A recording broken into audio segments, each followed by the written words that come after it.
Okay, there we go. Now it wants to work. Thank you once again for tuning into the GSMC Basketball Podcast, brought to you by the GSMC Sports Network.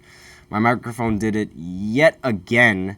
I have no idea why it's doing. I need to get a new microphone. I have no idea why it's doing this, and it's really, really upsetting me.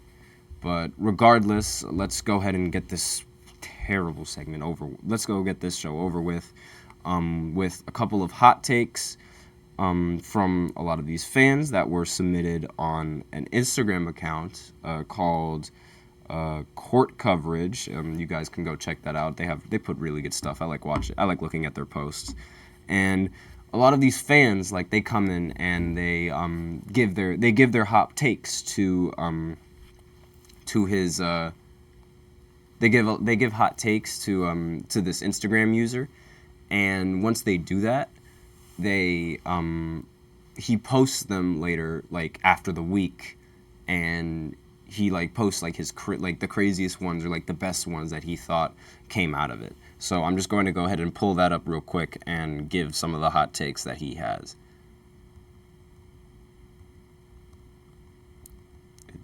Just give me 1 second. And okay, so here we have the hot takes from the Court Coverage. So the hot take number 1 is that the Bucks completely drop to the play-in. Now, this, I'm a little bit stuck now, because right now, like, the Bucks, they came out and they're winning. But at the same time, like, you know, you guys know how I feel about Doc Rivers, and it's really difficult to judge now. Like, if this was happening, like, if this hot take came in before the All-Star break, then I would agree with it. But now that they're, like, out here winning, I think it's a little bit more difficult now to decide, because I really don't know, like, if they have the chance to make it all the way to the if they're going to fall all the way from that far down. I don't think they're going to take that much of a fall, like, in the rankings when they, like, continue on the rest of the season. Like, it's weird to see the Bucks as a play-in team. I just can't picture it. But it's like, at the same time, it's like, again, it's Doc Rivers, and it's like you can't really put anything past Doc Rivers. So I'm going to say, like, for now, that this hot take is on pause until I see more of these Bucks. I can't really make a decision on whether or not this is a good one or a bad one, because, again, like, they came out winning after the All-Star break, and usually after the All-Star break, when you come out winning, it's like you set the tone for, like, the remainder of the season. Usually the teams that come out winning are the teams that end up staying winning towards the end. And if they come out hot, then, like, again, things would end up being, I feel like now that they came out hot after the All-Star break, it's like things are only going to get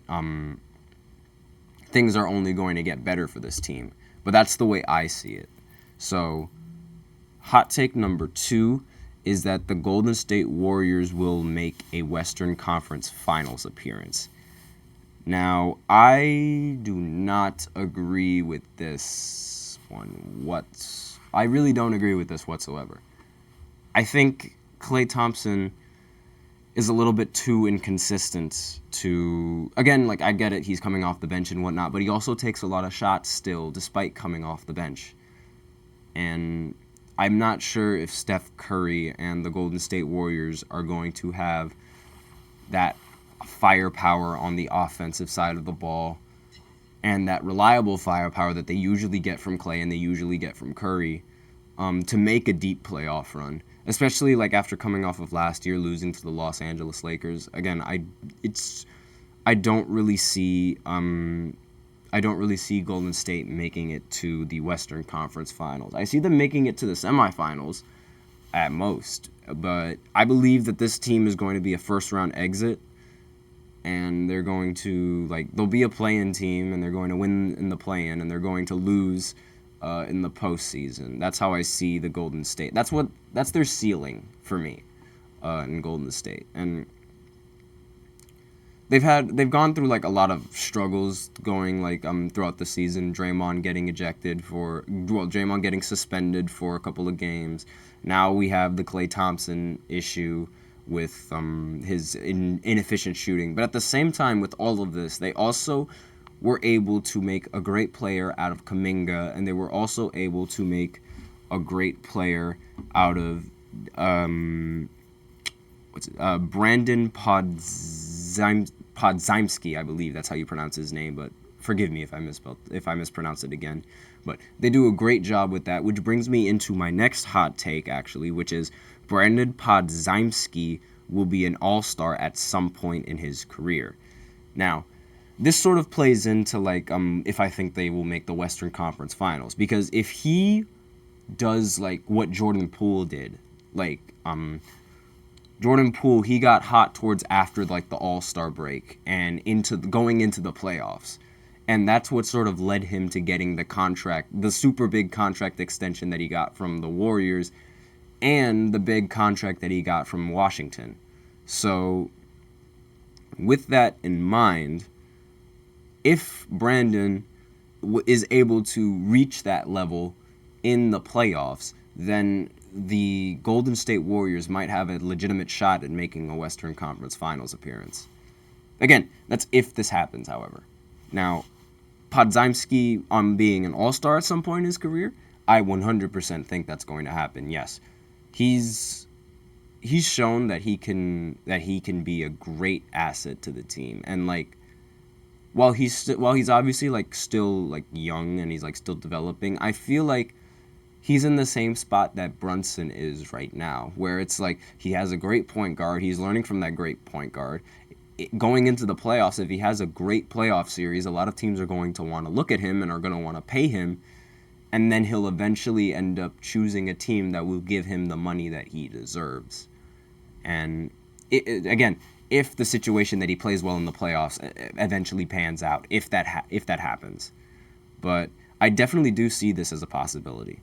And with that out of the way, let's go into the next hot take, which is the Knicks are a bottom 5 team without Jalen Brunson.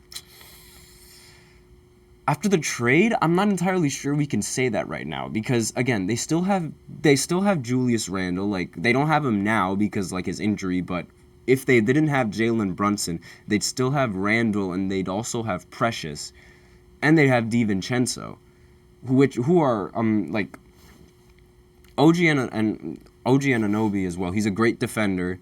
Julius Randle, like, he provides scoring option along with DiVincenzo.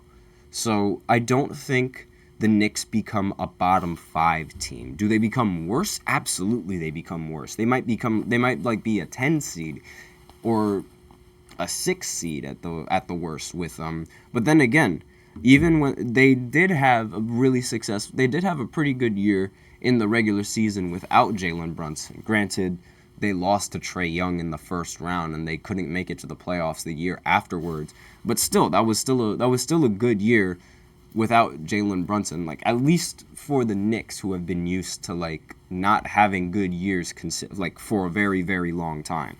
And it was a great start. That's sort of what it has been. But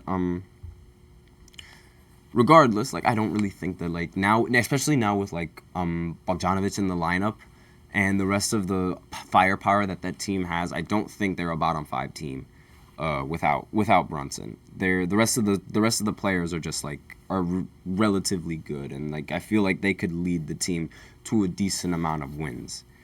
And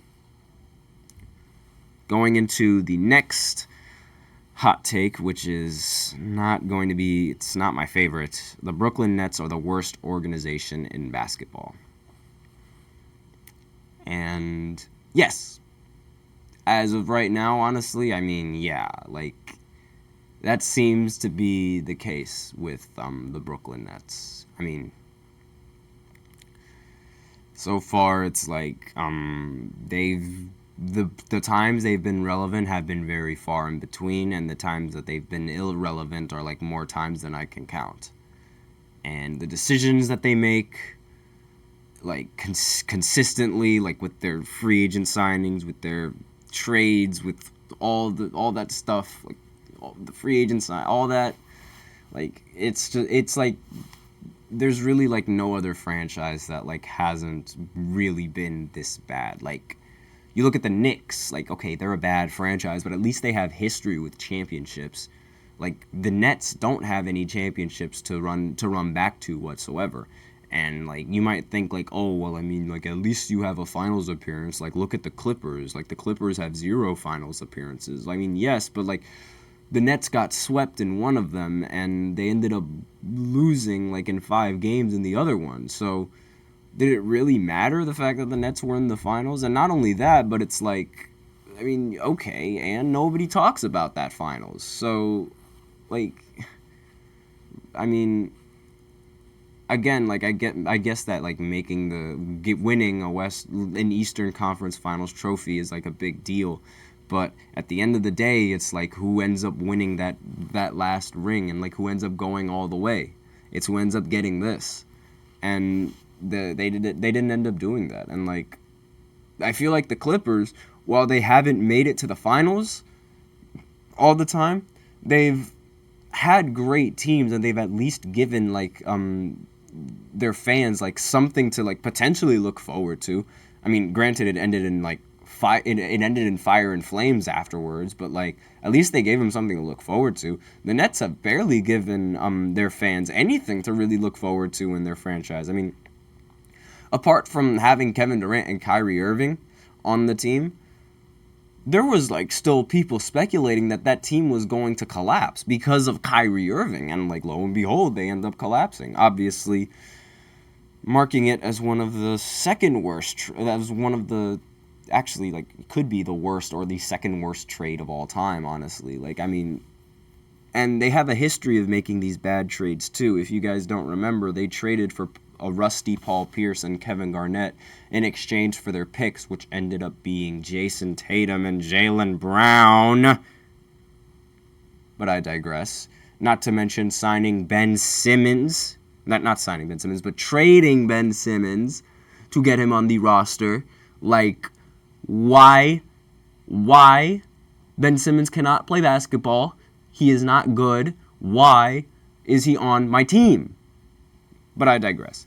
Regardless, yes, I think the Nets are the worst organization in basketball. Like, there's no argument for that. And the Pistons, even now, like the Pistons have history of winning championships, and like the Wizards have history of winning championships. It's like all the bad teams that are like you could think of now. The Spurs, obviously, like they have great history with winning championships. All the bad teams that you could think of right now are they all have like they've all had either a great history or like they've had something to look forward to at some point. And like I just feel like the Nets, they haven't had that. And the last hot take before I wrap everything up is David Fizdale is a better head coach than Doc Rivers. Now, as much as I don't like Doc Rivers, I cannot agree with this statement whatsoever because Fizdale's head coaching career is so much worse than Doc's. So, for starters, he's been an assistant head coach for most of his life, and an assistant coach for most of his time in his career. He's only really had head coaching experience for 3 years, and in all of those years, he's had a losing record. So, even though Doc Rivers, like, you know, he has a history of choking in the playoffs, like, he at least leads his team to wins in the regular season, and he ended up getting a ring on his resume in 2008. So obviously, like you can't say that Fizdale is a better coach than Doc. Like that's just a terrible take. That's just a Lakers fan being angry, honestly. But with that, we're out of time for the GSMC Basketball Podcast presented by the GSMC Sports Network. Your support means a lot to us, so please remember to subscribe to the show and leave a positive review. Really does make a difference. We also invite you to follow us on Facebook, Twitter, TikTok, and Instagram for more content and updates. And I'm sorry for some of like the technical difficulties that were going on with my microphone. I really had no idea what was the problem. Like that never happened before, and hopefully that never happens again. But with that, I am your host, Nelson, and as always, take care.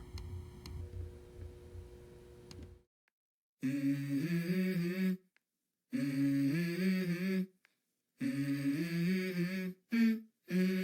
go. I wake up to a little bit of drool on my pillow, feel like it's gonna be a bad day. Yeah, I'm tired of shit, and the coffee ain't hit yet, damn, ain't that great.